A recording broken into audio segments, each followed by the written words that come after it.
Glória. Hino de número 243. Hino de número 243. Ao abrir o culto, louvado seja o nome do Senhor Jesus.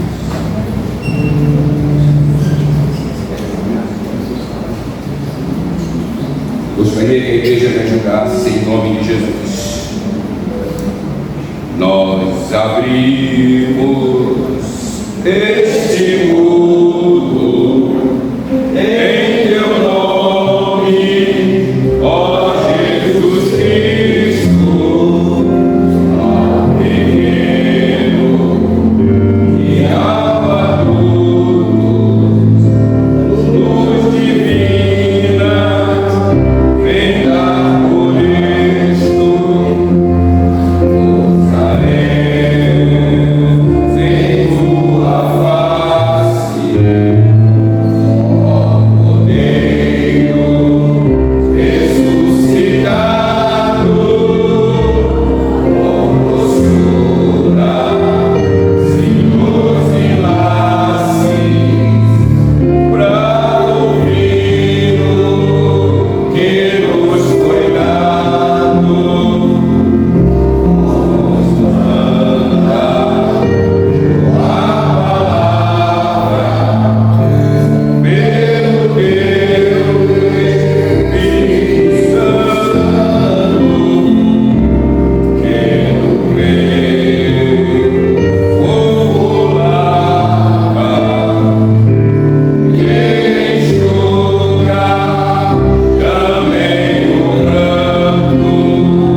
Glória a Deus. A paz do Senhor, meus irmãos. Amém. Quem está feliz? Amém. Glória a Deus. Vamos meditar na palavra do Senhor. Glória.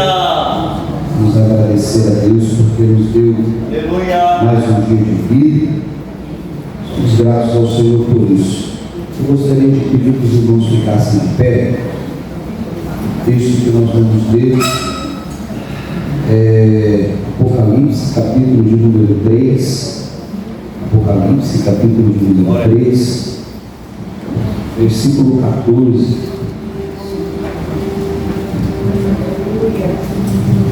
Nós estamos encerrando a nossa série de mensagens, pelo menos a primeira parte. Por isso ocorre aqui assim.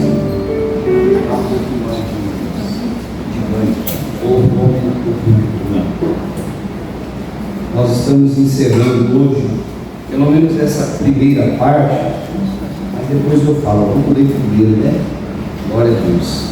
Apocalipse capítulo de número 3, versículo 14, carta ao anjo da igreja de Laodiceia. Gostaria de ler, fazer aquela leitura que nós chamamos de leitura responsiva, aonde eu vou ler o versículo e a igreja lê o seguinte. Se vocês quiserem aproveitar, está ótimo. Se vocês quiserem aproveitar o nosso dado show, que todos leiam numa versão só, será bom. Amém, queridos? Amém. Glória a Deus. Ao anjo da igreja de Laodiceia escreve: isso diz o Amém, a testemunha fiel e verdadeira, o princípio da criação de Deus. Eu sei as tuas obras, que nem és frio nem quente. Tomara que fosses frio ou quente. Assim, porque és morno e nem és frio nem quente, vomitar-te-ei da minha boca. Como dizes, rico sou, e estou enriquecido, e de nada tenho falta, e não sabes que és um desgraçado, e miserável, e pobre, e cego, e nu.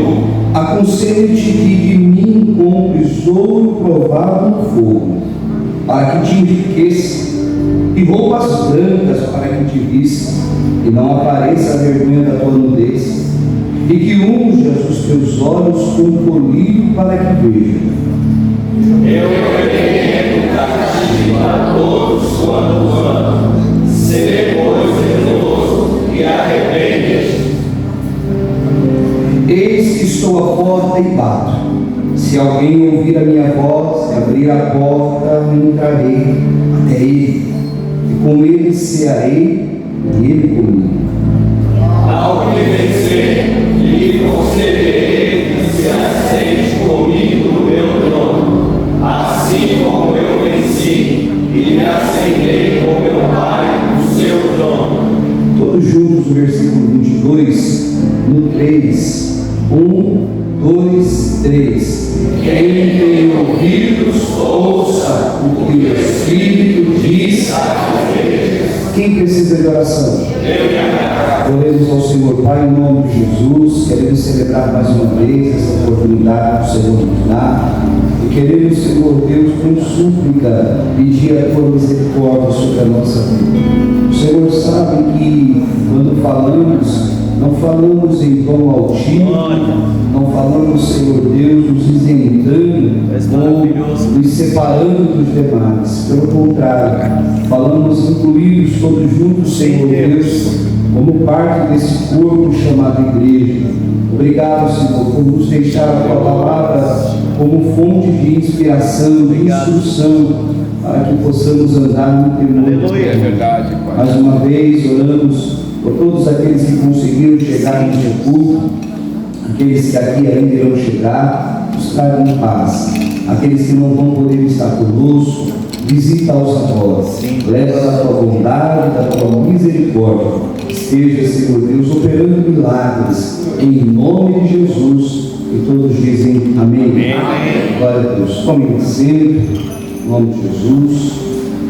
Nós chegamos no encerramento dessa primeira parte dessa série de mensagens. Essa série de mensagens ela tem um título de 7 cartas, 7 igrejas, uma verdade. Obrigado, irmãos. Deus abençoe sua vida. E essa série de mensagens ela não para nas 7 cartas, ela continua. Mas como a gente está chegando no final do ano, eu quero reservar as sextas-feiras para a gente fazer uma outra série de mensagens, aproveitar o mês de novembro, o mês de dezembro, para a gente ir direcionando a nossa vida para o tema do nosso mês de novembro. Nós estamos trabalhando com uma temática chamada Reconhecendo a Graça e a Bondade de Deus. No mês de dezembro eu gosto muito de trabalhar com o tema de gratidão. porque não importa o que vivemos no decorrer desse ano, se conseguimos chegar até aqui, é pela bondade, pela misericórdia, pela graça de Deus. Alguns estão chegando com tristezas. Eu carrego esse ano como um ano marcante para a minha vida. Os irmãos sabem muito bem, eu não escondo isso. Eu tenho uma saúde emocional muito bem equilibrada. Então, eu carrego a perda do alicerce da minha vida, um dos alicerces da minha vida, que é o meu pai. E eu não sei se todos tiveram o privilégio de conhecer meu pai, mas meu pai é um grande homem de Deus, passou por essa terra, um grande homem de Deus, um profundo conhecedor da palavra, um homem que não conversava com ninguém sem ter a Bíblia na mão. Jesus o recolheu com 83 anos de idade, sentado no sofá com o controle de televisão na mão, dormindo, descansando, tranquilo, do jeito que ele pediu a Deus. No lugar onde ele amava estar, que era no sítio da minha irmã. E essa marca carregamos. Quem já passou pelo luto sabe que essa marca ela não sai, você aprende a lidar com ela. Você aprende a trabalhar esse sentimento de afastamento. Então, esse ano ele é um ano incomum. Nós já passamos por esse caminho uma vez, não pessoalmente, mas através da vida da minha esposa, quando perdeu a mãe. Inclusive, nós estávamos aqui quando ela perdeu a mãe, se eu não me engano, em janeiro de 2020. Não me falha a minha memória, foi janeiro, fevereiro, e também foi um ano bem traumático, porque foi logo no início do ano, e o restante do ano você vai carregando aquela dor, aquele afastamento, e o ser humano ele não foi feito para perdas. Olha que coisa interessante, o ser humano não foi feito para perder nada, para ter nada se desligando dele. Essa consequência do pecado na vida do ser humano, ela ainda consegue ter um efeito muito grande sobre a vida de todos nós, que é esse afastamento, essa perda, esse momento de perda, que o ser humano ainda não sabe lidar com ele. Outros estão chegando no final do ano com um saldo positivo. Chegaram com algumas conquistas, algumas vitórias, algumas superações, e pessoas que estão superando enfermidades. Nesse exato momento, nós temos um amigo ali internado da Beneficência Portuguesa, o pastor Adriano, pastor e doutor Adriano, muito querido, amado, um amigo, companheiro diário, e a gente esteve ali visitando ele. Procuro ter força para visitar os amigos e as pessoas, e graças a Deus conseguimos um horário, conseguimos ir ali ver ele, e ele está lutando para vencer, para poder encerrar o ano com esse saldo positivo. Então a gente tem esses dois grupos de pessoas que encerram o ano, alguns com um saldo positivo, outros com um saldo zerado, conseguiram chegar no final do ano, já é algo já muito bom. E outros chegam com algumas marcas, com alguns desgastes, mas de todos os grupos, amados, todos nós temos que celebrar ao Senhor, porque conseguimos chegar até aqui. E eu costumo dizer, o ano ainda não acabou, tem muita coisa para acontecer ainda. O que não aconteceu durante 10 meses, nesses próximos dias, pode acontecer na sua vida. Depende do quanto você crê, do quanto você tem fé e do quanto você está incluído dentro dos propósitos de Deus. Porque Deus é Deus de propósito. Voltando para a nossa série de mensagens, quando chegamos agora no final do capítulo 3, iniciamos o capítulo 4, o capítulo 4 é lindo e o capítulo 5 mais lindo ainda. O capítulo 4 vai falar sobre a visão que João está tendo de maneira majestosa do trono, e o capítulo 5 é uma sequência de visões que João está tendo, e daqui para frente os acontecimentos, aquilo que Deus vai revelar através de Jesus Cristo a João é muito forte. Então a vontade da sequência é muito grande. Talvez, quem sabe, a gente inicie o ano aí do capítulo 4 para frente, a gente já mergulhar nesse clima, nesse clima de final de tudo, de prestação de contas, de acerto, onde a humanidade vai ter que acertar contas com o Criador. Esse é o resumo de tudo. A humanidade vai ter que acertar as contas. O único problema é que a humanidade não tem como pagar o débito. A humanidade não tem como saldar essa dívida, a não ser que se escondam em Cristo Jesus e coloquem ali em Cristo Jesus como o fiador, como aquele que chamou para si a responsabilidade dessa dívida. Se não for em Cristo, vai ser muito terrível, muito terrível.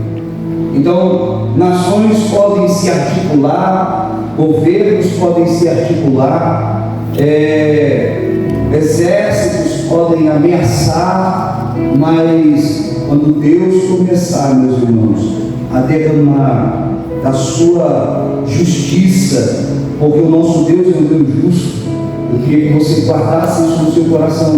Eu não sei o que você está vivendo, e talvez até eu saiba, não interfere o conteúdo da palavra. Deus é um Deus justo, Deus é um Deus de justiça. Aleluia. Deus é um Deus de justiça. E às vezes a gente acha que está sendo injustiçado em algumas coisas do trabalho, do dia a dia, dentro do nosso convívio familiar. A gente até acha que está sendo injustiçado de alguma forma, mas nós servimos um Deus que é verdadeiro, um Deus que está com os seus olhos sobre a nossa vida, e esse Deus que está com os olhos sobre a nossa vida jamais permitiria você passar por alguma situação se aquilo não houvesse um propósito maior. Deus não tem prazer no sofrimento de ninguém, Deus não tem prazer em humilhar ninguém, e nem tem prazer em nós sermos humilhados. Deus tem prazer quando nós nos humilhamos, é diferente. Aleluia. Aleluia, sinto graça de Deus, amigos. Deus não tem prazer quando somos humilhados, mas se agrada, se alegra quando nós nos humilhamos, porque diz o texto que é bem-aventurados que se humilham diante do Senhor. Então, por hora, a gente encerra essa primeira parte com a carta à igreja de Laodiceia. Laodiceia era notória por sua influência e prosperidade, diferente de todas as outras. Laodiceia era próspera. O comércio, a manufatura, a medicina faziam dessa cidade uma cidade muito rica, muito rica. Estrategicamente localizava-se na conexão de uma rodovia, e uma das mais importantes da região era a rodovia. A gente falou um pouquinho sobre ela quando falamos da igreja de Pérgamo, entre Pérgamo e Sardes. Então, essa rodovia era utilizada por todo comércio, toda estrutura passava por ali, e Laodiceia ficava ali, justamente muito bem localizada. Juntamente com Hierápolis e Colossas, formavam um todo, era um eixo político-judicial daquele continente. Em 60 depois de Cristo foi destruída e recusou o auxílio do império para a sua reconstrução. Um terremoto veio, destruiu toda a região, e Laodiceia recusou a ajuda do império e ela mesma bancou a reconstrução da sua própria cidade e ajudou as cidades vizinhas a se reconstruírem. Tamanha era a riqueza de Laodiceia, a importância que Laodiceia tinha era algo muito grande. Suas fábricas eram famosas por sua lã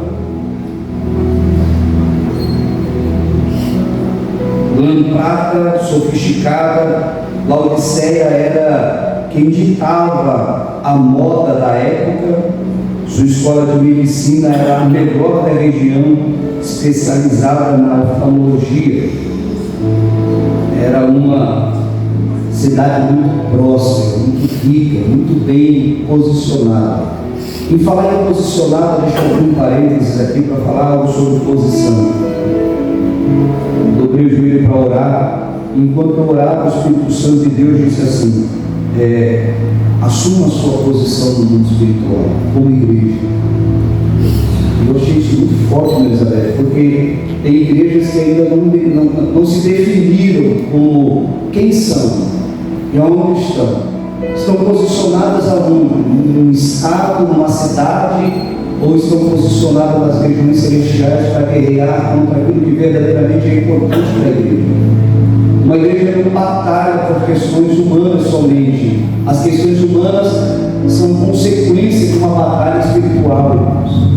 A comunhão, a harmonia, o amor, a preocupação de uns com os outros. Nós já ministramos uma série de mensagens intitulada "É tempo de cuidarmos uns dos outros", e essa série ela tem a finalidade de nos mostrar a importância que quem está do nosso lado tem para nós.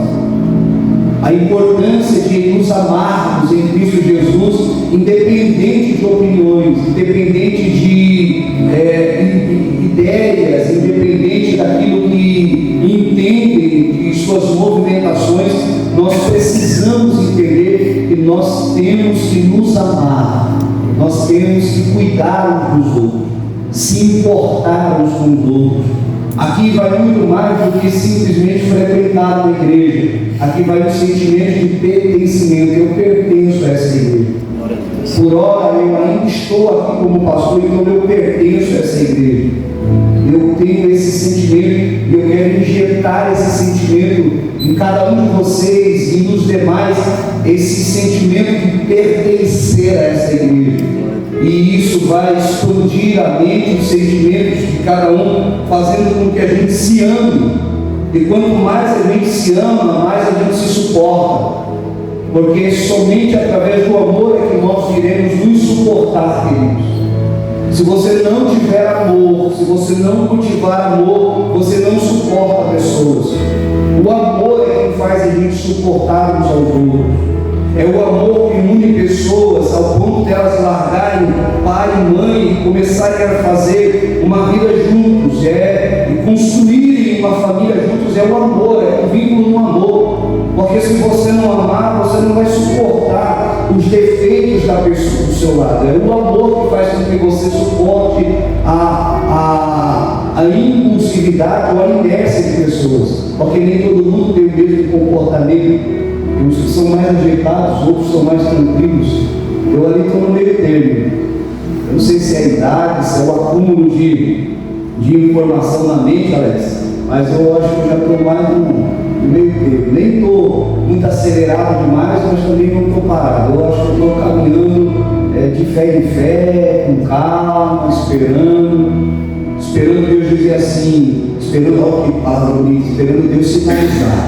Se Deus sinalizar, pisa aqui, eu piso. Se nada acontecer, eu fico pé suspenso no ar, esperando Deus dizer assim, vamos nos mover. E há uma base bíblica para isso, que o Novo Testamento diz para a gente caminhar de fé em fé e não andar por vista. E no Antigo Testamento vai dizer que o povo só se movia quando a nuvem se movia. Então, você só consegue ver nuvem se você olhar. Não, vamos lá, vamos nos envolver. Você só consegue ver nuvens se você olhar para Se você estiver olhando para baixo, você não vê nada, gente. Nada. Talvez você diga assim, pastor, mas toda a minha estrutura de vida está aqui embaixo. Mas o que garante essa estrutura vem de cima. Então, enquanto você estiver olhando para baixo, você não vai ver a nuvem se movendo. E às vezes tem pessoas que a nuvem já se moveu e ela nem prestou atenção, pastor Lucas. A nuvem se move e não fica esperando Deus ir lá mandar um WhatsApp para você, igual a Defesa Civil fez agora há pouco. A Defesa Civil mandou mensagem para todo mundo, né? Todo mundo recebeu. Com cuidado, não fica dando bobeira na rua não, porque se avisado já foi. Só que Deus não vai mandar mensagem no nosso telefone dizendo assim, ó, a nuvem vai se mover. Não, o crente precisa estar atento a isso. O crente precisa ter sensibilidade espiritual, ser medo para olhar e falar assim, a nuvem está se movendo, e aí está vendo assim, mas ela está tão pequenininha, não sei se ela vai. Aí diz o texto que o moço chega para o profeta e diz assim, ó, é uma pequena nuvem. Para mim, é uma pequena nuvem. Parece até a mão do homem. Aí o profeta olha para o rei e diz assim, ó, acelera porque vem chuva aí.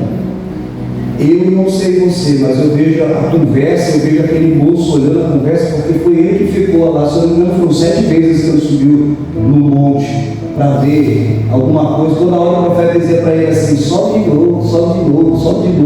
Acho que dessa vez ele olhou, acho que ele deve ter olhado bem, eu preciso olhar, eu preciso enxergar alguma coisa, assim, eu acho que basta para ele, né? Ó, eu vejo uma pequena nuvem ali, bem pequenininha, e ele olhou para o rei dizendo assim, o rei se apressa assim, mas é só uma pequena nuvem. Mas o profeta dizendo assim, o que você enxerga pode ser pequeno, mas o resultado daquilo pode ser grande. Aleluia. Eu não sei como você enxerga aquilo que você está vivendo, mas pode até ser pequeno aos seus olhos. Mas você vai ver o tamanho que vai vir através disso que você já enxergou. O profeta diz assim, ó, se apressa porque vem chuva ali. E não era a Defesa Civil não.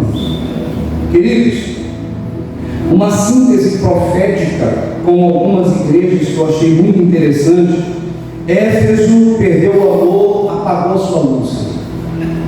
E Deus dizendo assim para eles assim, olha, resgata o que você perdeu. Olha, e não adiantou.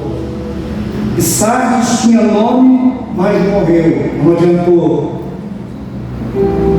Esmirna e Filadélfia foram as únicas que permaneceram fiéis e permanecem vivas até hoje. E eu fui fazer uma pesquisa porque eu fiquei, dizia minha avó, encafifado.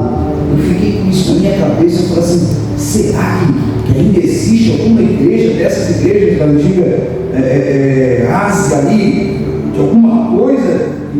Para minha surpresa, as únicas igrejas que permanecem ainda hoje são Esmirna e Filadélfia, bem pequenas, bem sufocadas pela modernidade, mas elas ainda permanecem de pé, elas ainda estão lá.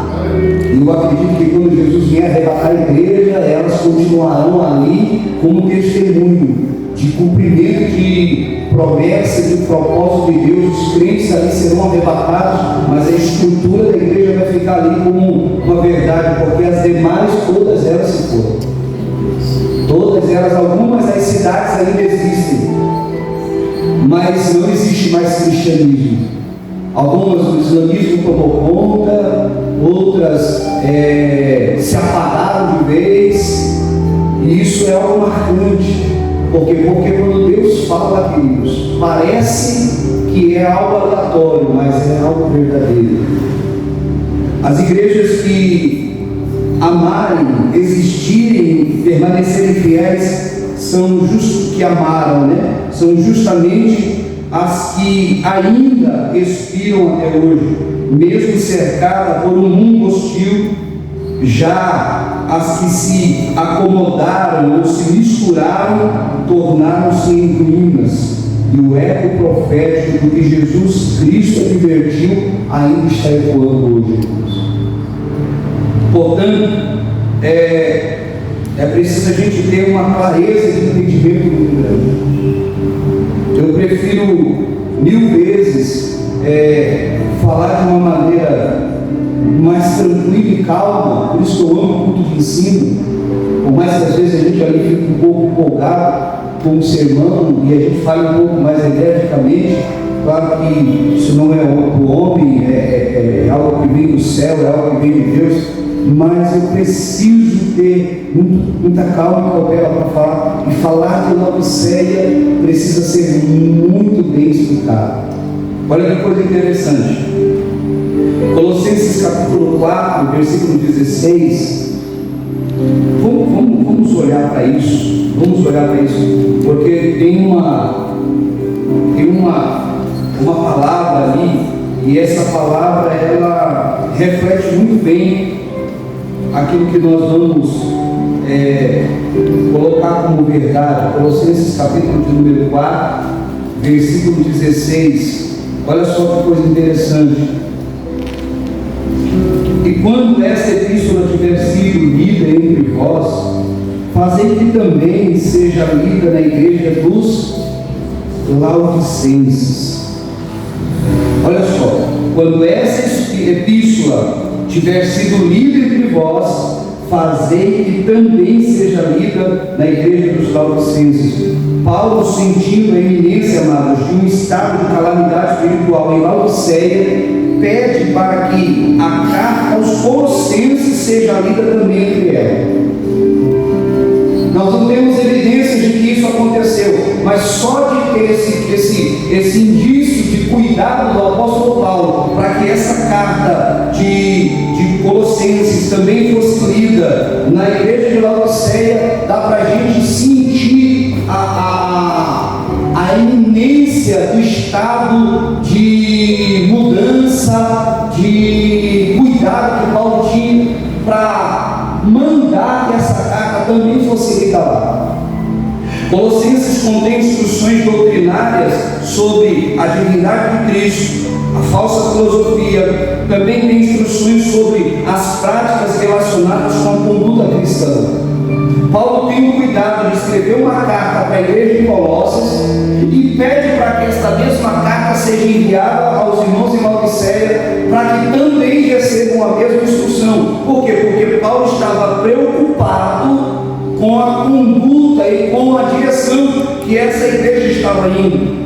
Não era uma igreja sem instrução, amados, sem doutrina, sem bases sólidas. O apóstolo Paulo teve o cuidado de enviar cartas com ensinamentos para os laodicenses. Por quê? Porque a segunda parte, o final desse versículo vai dizer: e a que veio de Laodiceia, lede a vós também. Então Paulo escreve uma carta à igreja em Colossos e escreve uma carta à igreja em Laodiceia.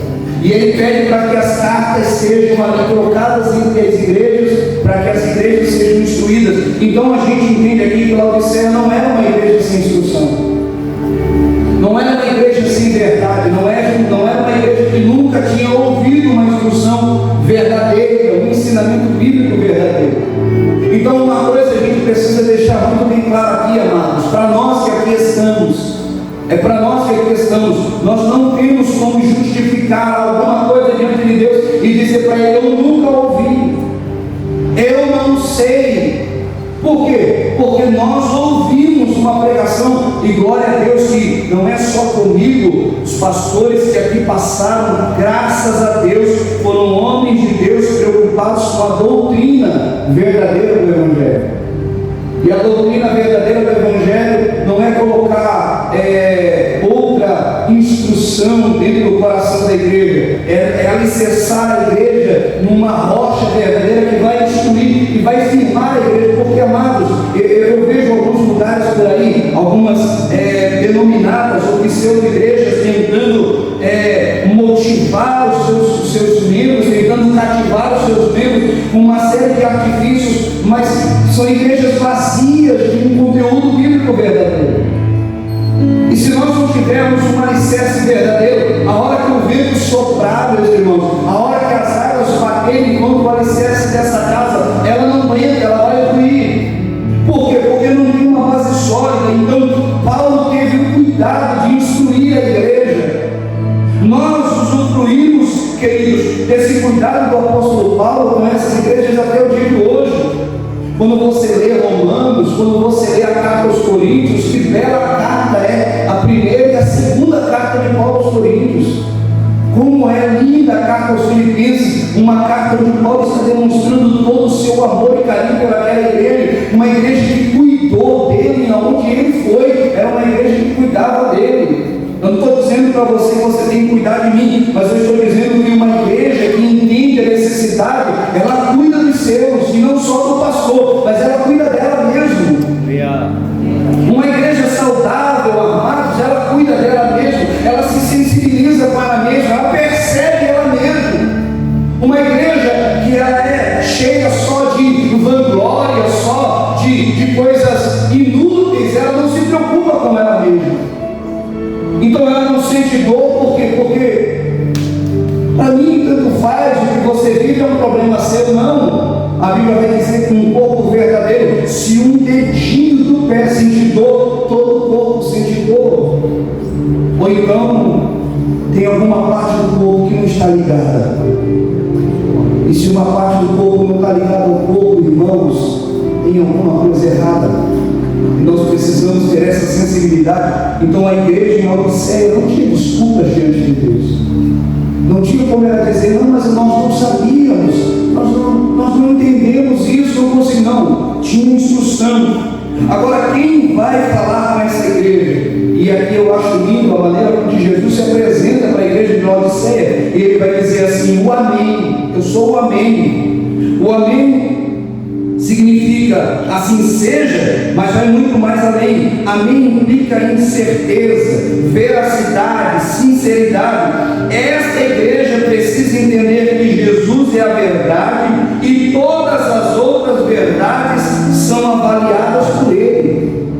Irmãos, quando você fala algo, Cristo, que é a verdade, está avaliando aquilo que nós estamos falando. Então precisamos tomar cuidado, porque se falamos aquilo que não é verdade, o problema não é os ouvintes que estarão nos ouvindo, o problema é quando essa informação chegar no céu, e essa informação chegando no céu vai chegar assim, Davi está falando algo, mas não é real o que Davi está falando. Davi está falando alguma coisa, mas não é verdade o que Davi está dizendo. Todas as nossas verdades, porque às vezes o que é verdade para um não é verdade para outro, irmãos. Que coisa interessante isso. Às vezes aquilo que um acredita é o que o outro não acredita. Como nós somos pesquisadores bíblicos, comentaristas bíblicos, a gente às vezes fica conversando ali no expediente, às vezes solta uma discordância teológica e a gente fica ali nos embates teológicos, um diz que sim, outro diz que não, outro diz que talvez, o outro não quero me envolver com essa conversa, e a gente fica ali naquele debate gostoso, naquele negócio. Por quê? Porque cada um tem um modo de pensar, cada um tem uma verdade em si. Agora, quem vai avaliar essa verdade em cada um de nós é só quem tem uma verdade absoluta. E Jesus, Ele é a verdade, e todo o padrão de verdade tem que emanar dele. Se aquilo que falamos, consideramos como verdade, mas não vem de Jesus, então, opa, peraí, isso não é uma verdade. Por quê? Porque o padrão de verdade é Cristo. Então, tudo aquilo que a gente precisa falar, precisa estar de acordo com o que Cristo ensina, com o que Cristo faz, com o que Cristo fala, com aquilo que Ele é de verdade, porque Ele é o caminho, a verdade e a vida. Aleluia! Então, quem está falando com a igreja de Laodiceia? É o amém, é essa verdade. E quem está avaliando a igreja de Laodiceia? É essa verdade, é esse padrão de verdade. A testemunha fiel, testemunha revela o caráter santo de Jesus. Ele fala a verdade do que tem visto e ouvido. Se uma testemunha mentir no tribunal, é preso, irmãos. Não pode mentir no tribunal, Alex? Não deveria, mas mente. Mente. Tem crime para isso. Está catalogado na lei como crime, mas a lei A lei humana é falha, irmãos. Mas tem alguém sentado num trono que quando ele fala, não é só verdade em si, é aquilo que ele é.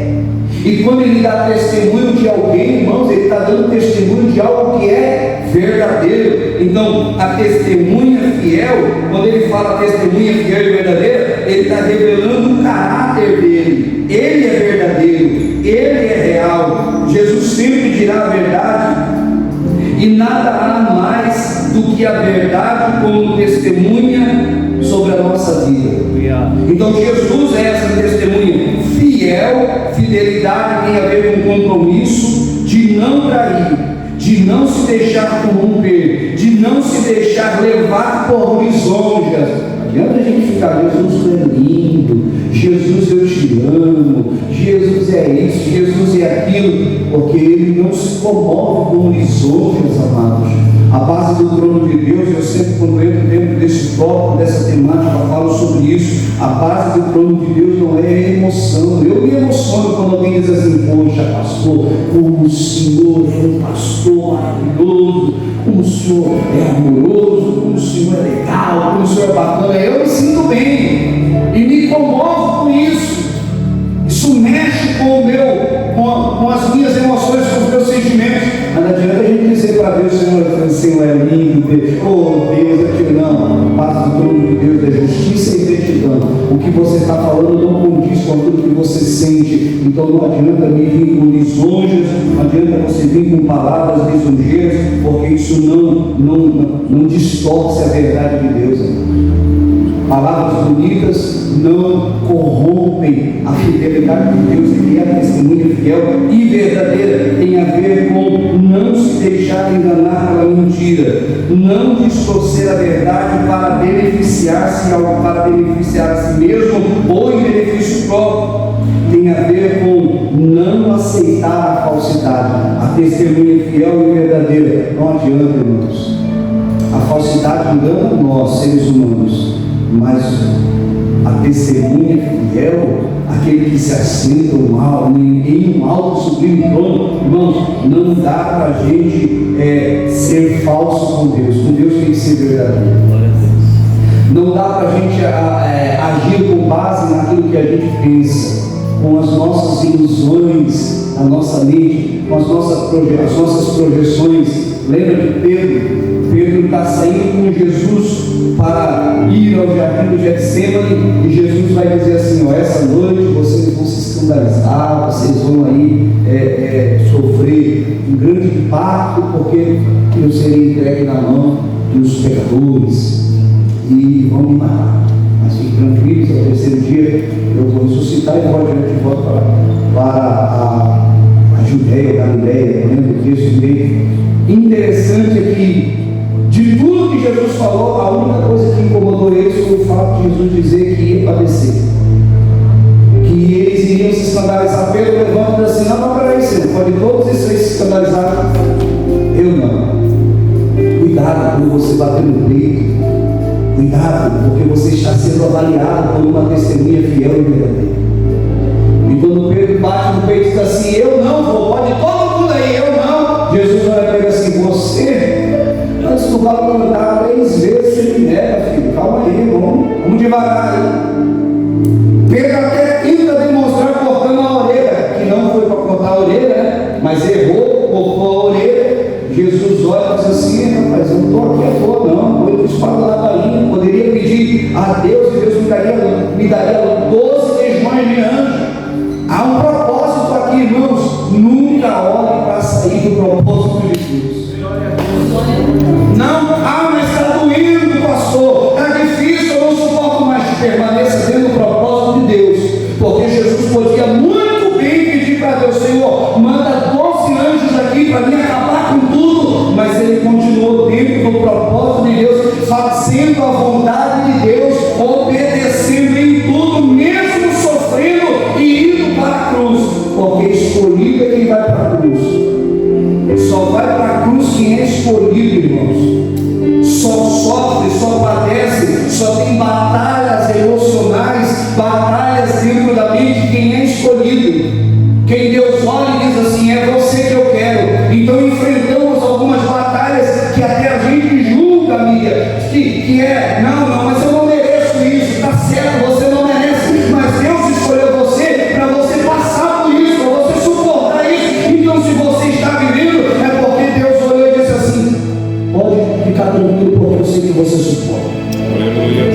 Eu sei que você aguenta.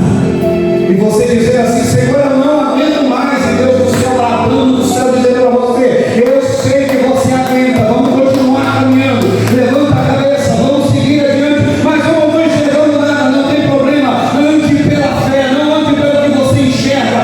Caminhe pela fé. E eu acredito que esse Deus ainda fala, ainda faz no dia de hoje sobre a sua vida.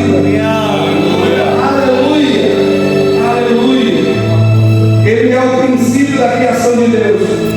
João não foi o primeiro a ser, Jesus não foi o primeiro a ser criado. Ele já existia antes do mundo existir. Quando o texto diz assim: eu sou o princípio da criação de Deus, não é que ele foi criado, ele já era tudo. Tudo que nós olhamos como matéria existente, seja no mundo em que habitamos, ou no cosmos, ou nas galáxias, nas estrelas, nos grandes astros, irmãos, tudo aquilo ali é obra de Deus. Jesus estava com ele no princípio, era o Verbo estava com Deus, e o Verbo era Deus, e tudo que foi feito por ele, e nada do que foi feito poderia ser feito se não fosse por ele. Olha que coisa linda e maravilhosa, tudo foi feito por ele. João, Evangelho de João, capítulo 1, versículos 2 a 4. Jesus se revela de acordo com a necessidade de cada igreja, e aqui a gente precisa parar e entender isso. Para cada igreja, Jesus se revela de uma maneira diferente, mas a nenhuma outra Jesus se identifica dessa forma. Por quê? Porque o que ele vai falar para a igreja de Laodiceia, ele não falou para nenhuma outra. Há uma exortação forte para essa igreja de Laodiceia, porque ela precisava dessa exortação. E o que viria a seguir deixaria todos perplexos. Imagine essa carta chegando à igreja de Laodiceia, irmãos, porque eu acredito que essa carta foi lida na igreja de Laodiceia. João escreveu ela, enviou as 7 igrejas da Ásia, e quando essa carta chegou na cada uma dessa igreja, quando o livro do Apocalipse chegou com esse prefácio, eu acredito que a igreja de Laodiceia deve ter ficado impactada. Mas mesmo assim, ao ouvindo o que deveria ser feito, tem pessoas que não fazem. Ouvindo o caminho que devem seguir, ainda tem pessoas que insistem em caminhar segundo a sua própria vontade. Se você deixar a sua carne dominar você, ruínas estão próximas. Mas se você vencer a carne, se você vencer os desejos, se você vencer tudo aquilo que é natureza humana, eu tenho certeza que é um triunfo de glória sobre a sua vida. Eu tenho certeza sobre isso. Somente Esmirna e Filadélfia não sofreram uma repreensão de Jesus, mas todas as outras receberam duras críticas, mas também tiveram alguns pontos positivos. Éfeso tinha trabalho e paciência. Pérgamo tinha o nome de Jesus e não negavam a fé. Tiatira tinha obra, amor, serviço e fé, paciência, e as últimas obras eram maiores do que as primeiras. Sardes tinha os que não se contaminaram, não contaminaram as suas vestes. A cada uma delas Jesus se revela de uma forma. Agora será diferente, irmãos. Quem vai falar é o Amém, a testemunha fiel e verdadeira, o princípio da criação de Deus. Agora ficou sério, muito mais séria a coisa. Agora a exortação que vem é uma exortação forte, muito forte. Olha só, Hebreus capítulo 4, versículo 12, eu leio para você. Porque a palavra de Deus é viva e eficaz, e mais penetrante do que espada alguma de 2 gumes, e penetra até a divisão da alma e do espírito, das juntas e medulas, e é apta para discernir os pensamentos e intenções do coração. E não há criatura alguma encoberta diante dele. Antes, todas as coisas estão nuas e patentes aos olhos daquele com quem temos de tratar. As mais duras palavras de repreensão são agora dirigidas a este anjo e a essa igreja. E aí eu volto a falar novamente aquilo que falamos na sexta-feira passada. A carta é endereçada ao anjo da igreja. Eu sei que tem muitas pessoas que têm dificuldade com a autoridade espiritual. Tem muita gente que não entende o que é ser pastoreado. Tem gente que não sabe o que é ser liderado, o que é ser liderada. A igreja de Corinto tinha essas mesmas pessoas. Uns diziam que, não, meu pastor é Paulo. Outros, não, meu pastor é Pedro. Outros diziam, não, meu pastor é Apolo. E outros diziam assim, meu pastor é Jesus. Eu não aceito instruções de homens sábios. Todos são padres. Meu pastor, eu sigo a Cristo. Então tem gente que tem dificuldade de ser pastoreada. Mas olha só, irmãos, você não tem só um animador de plateia. Às vezes quando parece, né? Mas eu não sou um animador de plateia. Não. Eu levo a sério o chamado pastoral.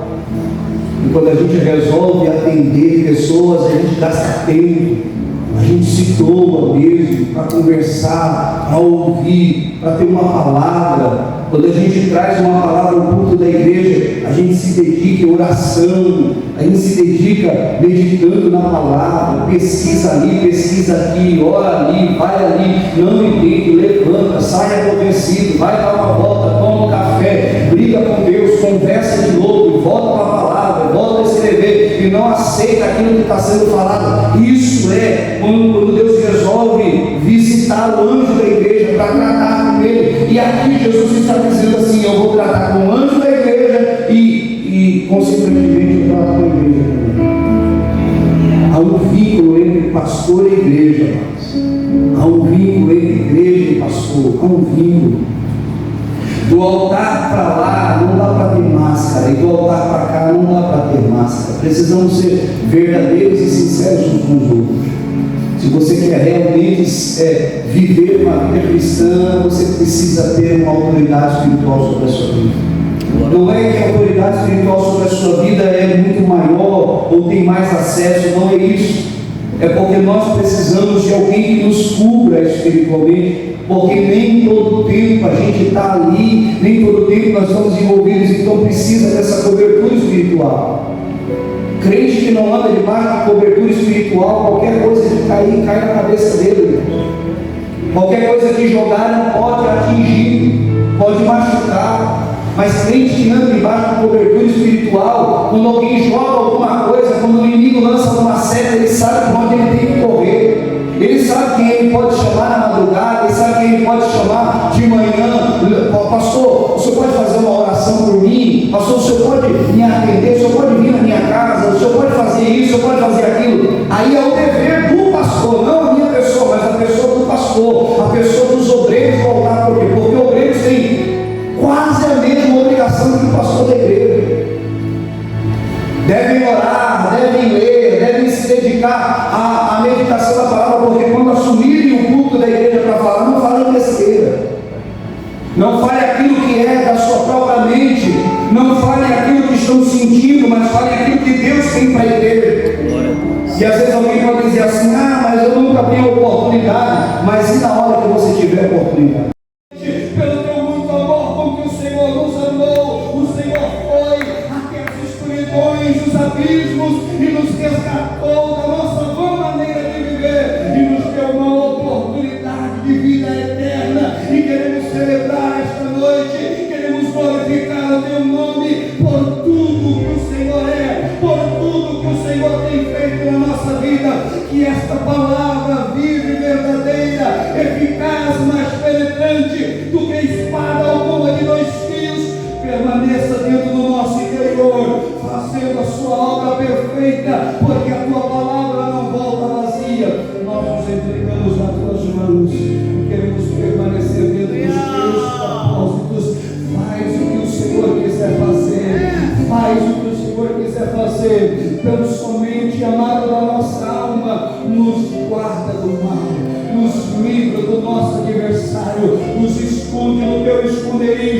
no teu lugar secreto, na sombra do Onipotente. Guarda-nos debaixo das tuas asas, para que o teu nome